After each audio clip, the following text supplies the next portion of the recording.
I'm a publisher, and one day my daughter Christina asked me to write a novel with her. Well, that day was long ago, and that little girl is now an adult.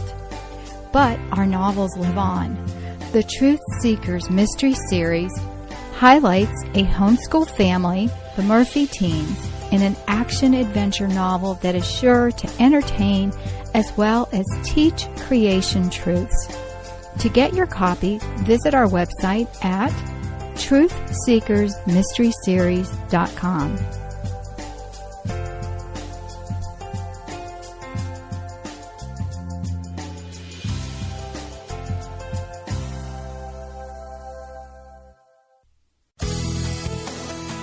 This is a production of the Ultimate Homeschool Radio Network.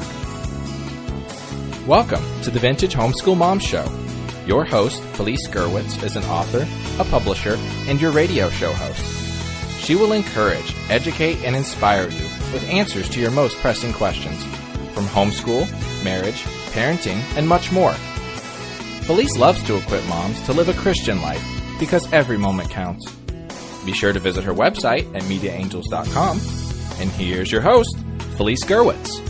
Hey everyone, welcome. This is Felice Gerwitz with an episode of Vintage Homeschool Moms, and today we have saved the best for the new year, and I hope you have had a blessed new year. Well, today I have on a special guest, and she and I are going to be chatting about best homeschool curriculum planning tips. Sometimes at the beginning of the year, you just want to chuck it all, and when you look at your curriculum that you picked out at the beginning of the school year, you're thinking, oh my gosh, I don't think I can continue on. Well, we're here to give you some amazing homeschool curriculum planning tips. And what better way to do this is with my friend, Meredith Curtis. Welcome, Meredith. Oh, Felice, I'm so excited to be with you. And I think it's been a while since we've been chatting together about homeschooling, and it's so good to be back. It has been. And we have lots of episodes, and I'll probably put in some of the show links that Meredith and I have done throughout the years. We were at one point really good at getting together the first Monday of every month, and then life happened and our kids got older, and instead of it slowing down, we just got busier. So, yes, we did. I always laugh when I think about, oh gosh, I'm going to be so bored when they're grown up and out of the house, and that hasn't happened yet. No. Oh my gosh. Oh my goodness. So you can find today's show notes at vintagehomeschoolmoms.com and look for best homeschool curriculum planning tips. And also I want to give a shout out, and I'm going to let Meredith share her podcast as well as her website. And if you would, it is such a blessing to us when you share this episode with a friend, or bring your friend along and listen together. But it's always fun when we get comments and things like that. And I really, really, really want to up my Apple Podcast comments. So if you would bless me and go ahead and comment or give us a star rating, and also with Meredith. So Meredith, share your podcast as well as your website with our listeners. Okay, I would love to. So I have, since the very beginning, I have had a podcast called Finish Well, and it is for the homeschooling families that are finishing up the homeschool journey. So it's for teens and their parents. And we have twice a month, we have episodes that the family can listen to together and hopefully lead to some really great discussions. And I hope to be starting another podcast called Homeschool Joy, but like Felice was talking about, life happening. And so that I don't know when will be coming, but it will be coming in the future, maybe if you're listening to this. And my website is powerlineprod.com. I have a blog on there, lots of encouragement. And I have a store on there where I sell all the curriculum, Bible studies, and materials and resources that I've created over the years for my own family. So you can find everything there at powerlineprod.com. And I would love for you to visit my website, love for you to listen to my podcast. That would be awesome. Wonderful. And I can attest to Meredith having wonderful information. And for years, Meredith, you had a wonderful conference that was really encouraging to parents with middle school and high schoolers. So Meredith is just a wealth of information. Plus, you have taught your own kids. You had 5 kids that you homeschooled as well, kindergarten through Yes. 12th grade. And now you have grandkids that I'm sure Yes. you're like me, that we try to fit in any little bit that we can with our grands. And it has been just a wonderful blessing to watch our kids grow up. Even though you're in Orlando and I'm 4 hours southwest in Fort Myers, but it is so great when we can get together. So today we are going to talk about planning tips for your homeschool. And you are probably one of the most organized people I know. I remember visiting you, Meredith, and you gave me one of the kids' rooms, and on the back of the door, there was a list of one of your children that had like their exercises all mapped out and what day they were going to do it. And I'm like, whoa, that's really impressive. But I'm sure that was with your encouragement, that the kids, especially as they got older, they took charge and responsibility for some of their own things like exercising. But let's, first of all, let's back up a little bit and, share your homeschool journey with our listeners in case this is the first time they're tuning in and don't know anything about you, which will encourage them to go to your podcast. But just a little overview of your family and you deciding that you were going to homeschool your kids. Okay, I would love to. I actually started my homeschool journey in 1991, and that was back in the days that homeschool moms wore denim jumpers and drove huge, huge vans. And I loved the way that homeschooled kids got along so well with their parents, and that they just had such virtue, such godly character. And so that was really exciting to me. We started homeschooling. Katie, Beth, none of my children ever went to school till they went to college. And my husband is a pastor. So not only did I homeschool, but I was very involved in ministry. And my children grew up very involved in ministry. So out of necessity, I became a very organized person. And I would create schedules for each of us for the school year. And then a month later, we would tweak them. And my children just grew up because they grew up with schedules. They all kind of run on schedules. And it's kind of interesting to see, like, I never tried to get them to do it. Or I never told Jimmy to list his exercises, but they you knew which room I was in. Yes. But they just learned how to begin to organize, because I did it for them when they were little, and then with them as they got older. But mainly our homeschooling consisted of a lot of living books, a lot of hands-on activities, a lot of fun and fellowship with people in homeschool co-ops and church. And so we had a very fun life. We had a very fun time over the years of homeschooling. It was really a blast. Okay. So when you say living books, what do you mean by that? Well, living books are books that you pick up, and it's like meeting a friend. And they take you to places, they take you to time periods, they give you not just information, but they help you experience what you're reading about. And living books are the kind of books that you want to reread over and over, like Pollyanna and Little Women and the Elsie books. And you just find yourself involved in the characters or interested in the things that the book is about. So, but living books can be nonfiction, fiction, but they're the kind of books that reach a child's heart. Very good. Okay. I just wanted to make sure that we clarified that for those who may not. I think, especially as older homeschooling moms, I call us graduated homeschool moms. I think that, a lot of the vocabulary that we use may not be familiar to some of the newer homeschoolers. And so, like you, I started in 1986, a little bit before you. I'm a little bit older too.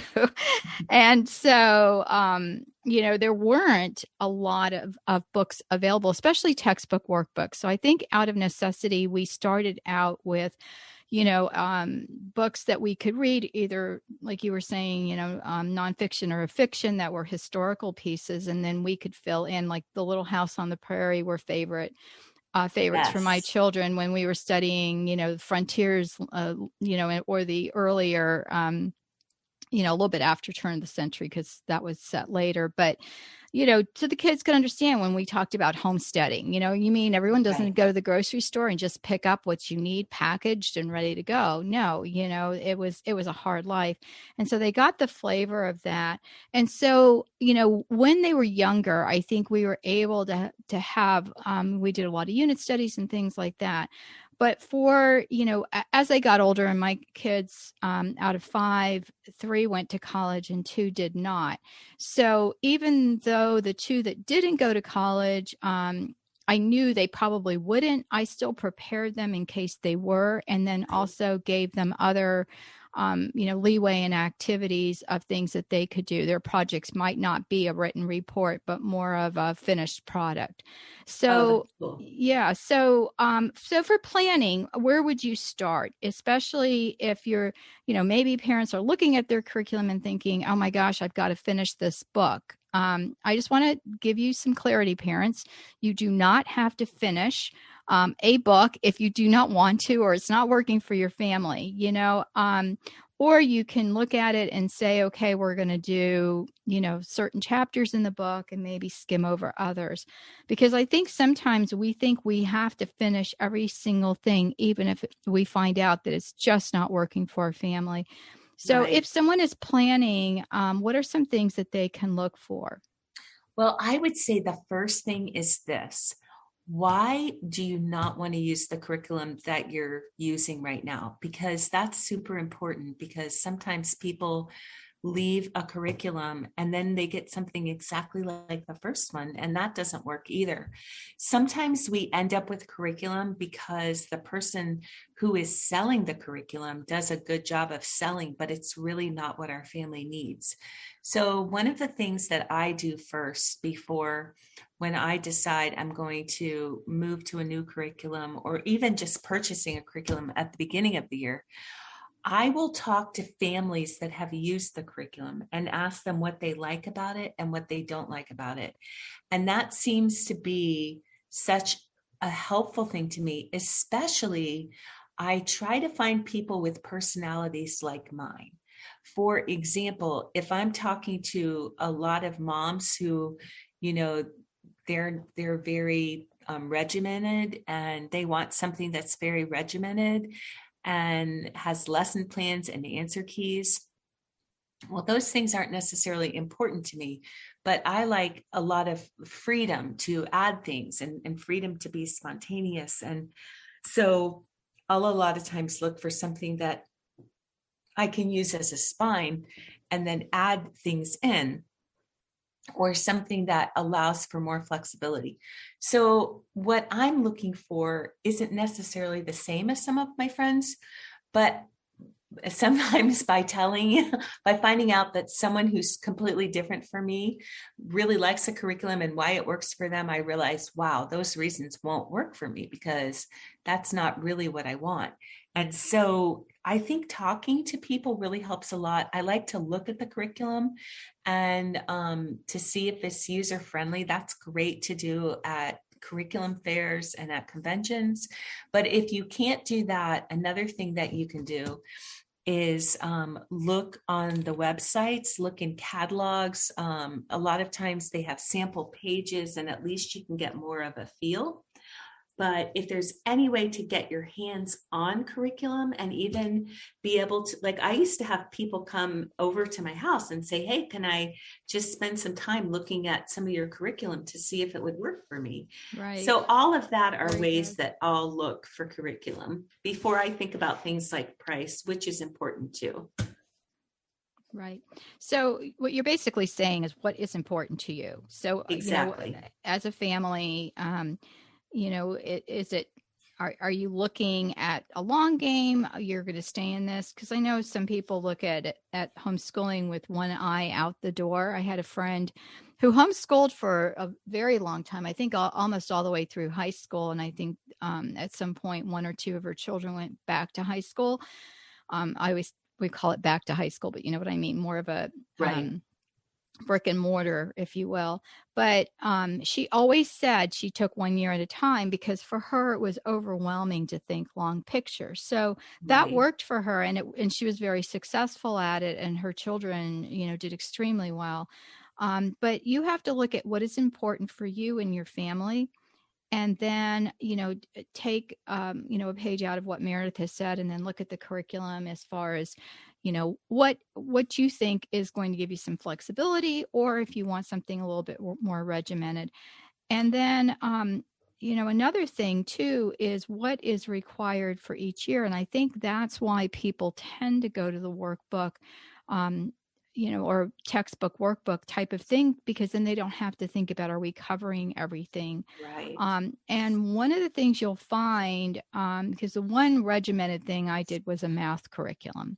But other than that, everything else, if you're really searching and looking and working, each of our kids has a gifting that they're God has given them, and they are really interested in certain things that maybe a regular curriculum is not going to cover, and you allow them to explore that. I always laughed at my kids. I had one in the stars and the other one in the ocean. I said, I don't think they could be as far away, So we did a whole lesson on, astronomy and stargazing, and learn the constellations and about the planets and all of that stuff. And then we did another one on oceanography. And it was amazing because even though those are very focused types of, unit studies, if you will, they learned so much more that overlapped a lot of other things. Oh, that's cool. So I think that's what you're going to find too with your homeschooling. If you give your children some of that, ability to look into some of the things they're interested in. I agree. And, Felice, I was also thinking that something that's really important to me is Christian worldview. And sometimes I only use textbooks. If I use a textbook, I only use a textbook that's written from a Christian worldview. Mm-hmm.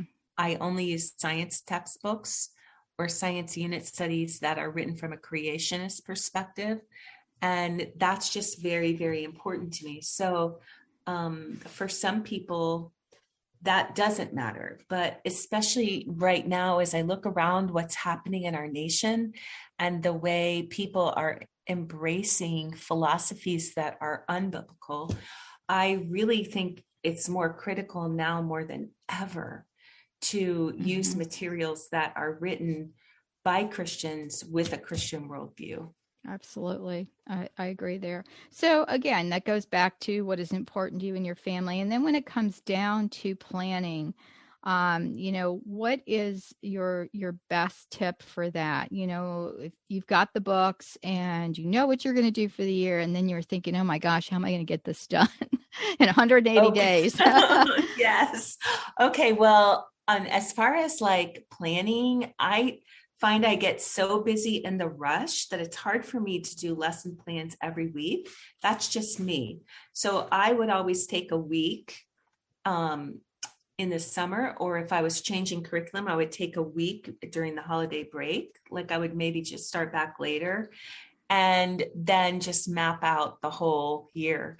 And in mapping out the year, I don't mean every detail, but just basically like we'll go through this subject, these chapters, or we'll do a unit study on this, or, read these books. I map that out. And then if I always give myself an extra week in the middle for catch up, because it always seems like, well, we live in Florida, there could be a hurricane, or there could be sickness, or there, God forbid, there could be a death in the family. So all of those things can happen. It just seems like life does happen. So always give ourselves a makeup week. And that's not a spring break week. Like if we're going to take a spring break, I also would do a spring break. And then once I do that, I make a schedule. And the schedule, I make a schedule for each of the children and a schedule for me. And my kids, when they're in high school, they of course do their own schedules. And my children are really different. Like in high school, some of the kids like to do all science one day. Other kids like to do a little bit of every subject every day. So they all make like different plans. But then my schedule includes all the things they're doing and all the things I'm doing. So I know like, okay, I need to work with this student during math, with this student for grammar. And so I make sure everything works, everything kind of maps out. Now I don't use rigid time schedules. I use block scheduling, which really, really, really helps me because I just think in terms of before breakfast, before lunch, before dinner, after dinner. And that's how we plan everything. My kids work great in the morning, so we do almost all of our schoolwork in the morning. And the afternoon is more time for reading and arts and music and free time. So that's the way we kind of what works for us. But honestly, every family has a different kind of groove that they fit into. Some families aren't fully awake until 11 in the morning. Right. So every family just needs to find what works for them. But I found a loose schedule, like with a flexible schedule that then we tweak after a month. That has been such a blessing because it just gives us these boundaries. And I even have like time scheduled to go like errands, doctor appointments, stuff like that. So that if we end up having a doctor appointment scheduled when we're supposed to do history and science, we just swap those days out. It's so simple. And it just keeps us so that we don't get behind. In fact, by doing that, I did that all my school years. We never had to work through a summer to catch up on work. I knew so many people that had to work through a summer, but we always had off from May through August, 4 months every year. And so to me, it was worth it to take that time and put some boundaries in to help us to be really effective. Like we worked smarter, not necessarily harder than some other families, if that makes sense. Yeah, it does. And then one of the things I was going to ask about your scheduling, did you do this on the computer? Because when you're saying you switched it out, it would just be easier to.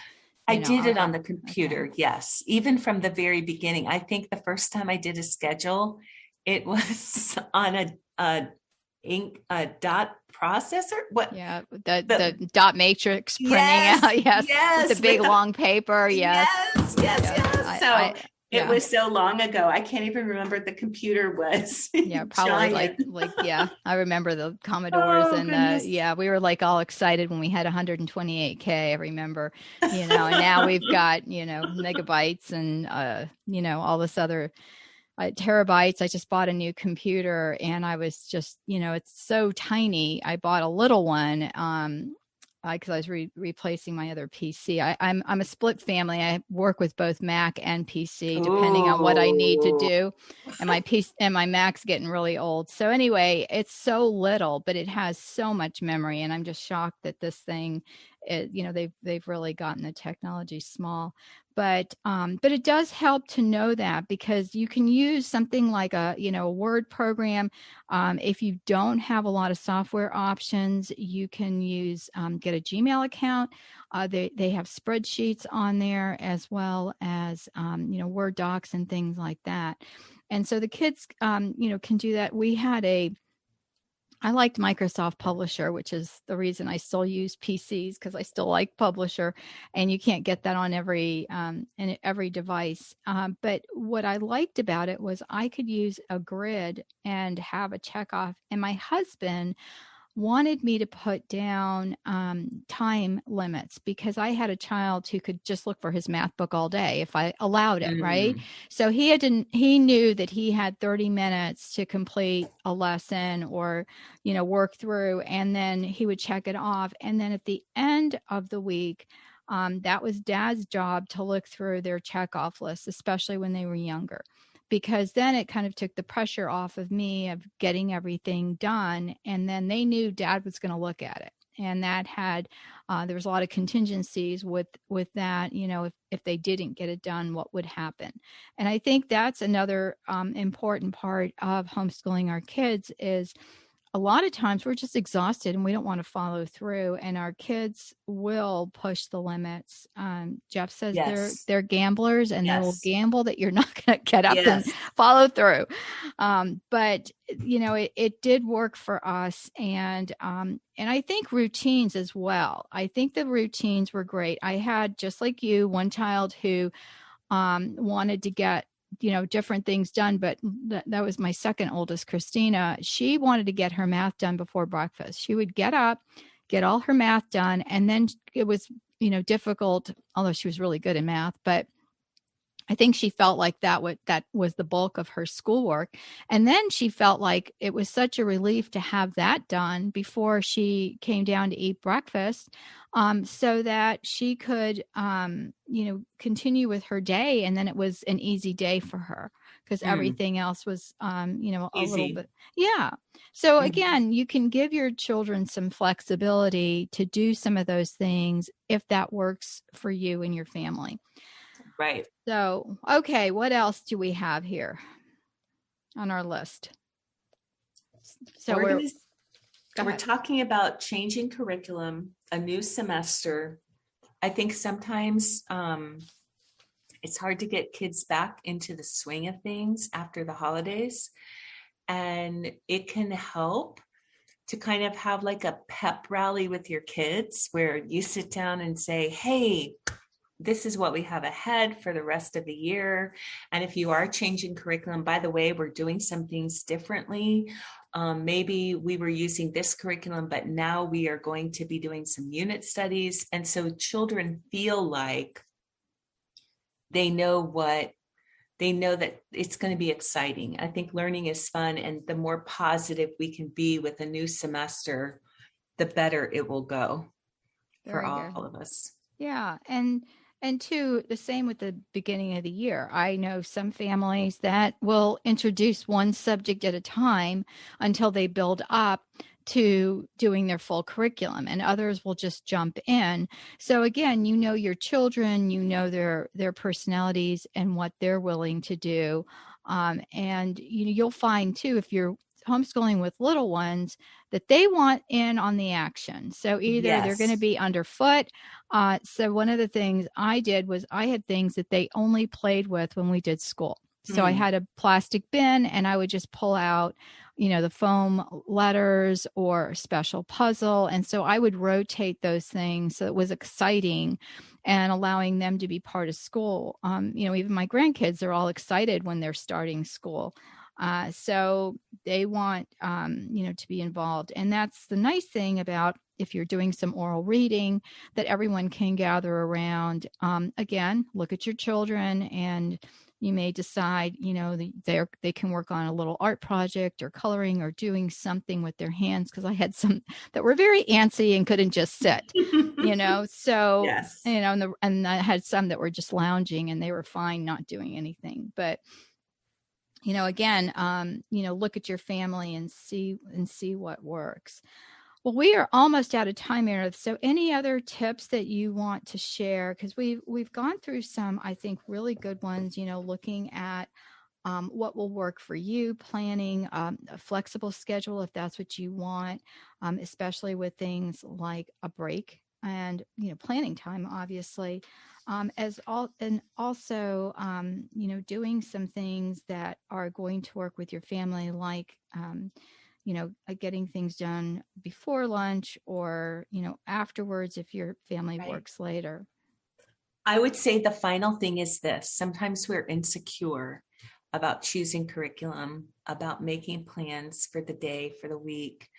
Remember two things. Homeschooling means home schooling.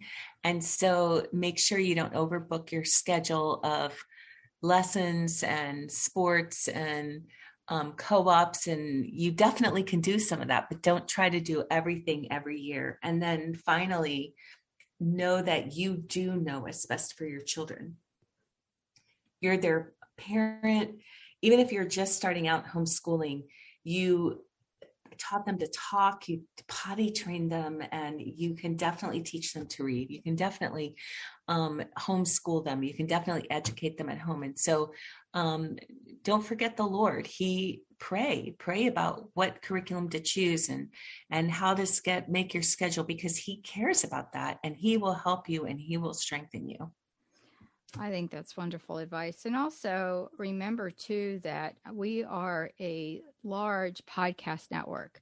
You know, Meredith and I have shows on the Ultimate Homeschool podcast network, but we also have a Facebook group, and we are on there. We have over 1,000 members, but we don't get a lot of questions, but we are available. So all you have to do is go to Facebook if you're on social media, and go to Homeschool Podcast Network Family, and just tag one of us. So all you would do is start typing our names if you have a specific question, or just even a question about anything that you would like to know. And then we also put in a lot of the shows that are playing from the different podcasts that are on this network. And you can go to the Ultimate Homeschool Podcast Network.com, and there's a search feature at the very front page. I think it's pretty much on every page now. And you can just search for a topic, and we have information about so many different things. Meredith, you and I have done a reading list podcast. Yes. We've done one on teaching history. Yes. We have years of podcasts that are, really curriculum focused. So again, I'll look those up, and I'll put some of those links on the show notes for today's episode. And give us your website again. My website is powerlineprod.com. POWERLINEPROD.com. Very good. Very good. And also check out the Finish Well podcast on this network. And then if you want today's show notes, you can find them at vintagehomeschoolmoms.com. You can search for best homeschool planning tips. And until next time, we will talk to you soon. God bless. Give us a star rating on your favorite podcast app, and we will be praying for you and your family. God bless you. Bye. Bye-bye. Thanks for tuning in to the Vintage Homeschool Mom Show. Visit Felice at MediaAngels.com and TheVintageHomeschoolMoms.com. Vintage Homeschool Moms is a production of the Ultimate Homeschool Radio Network.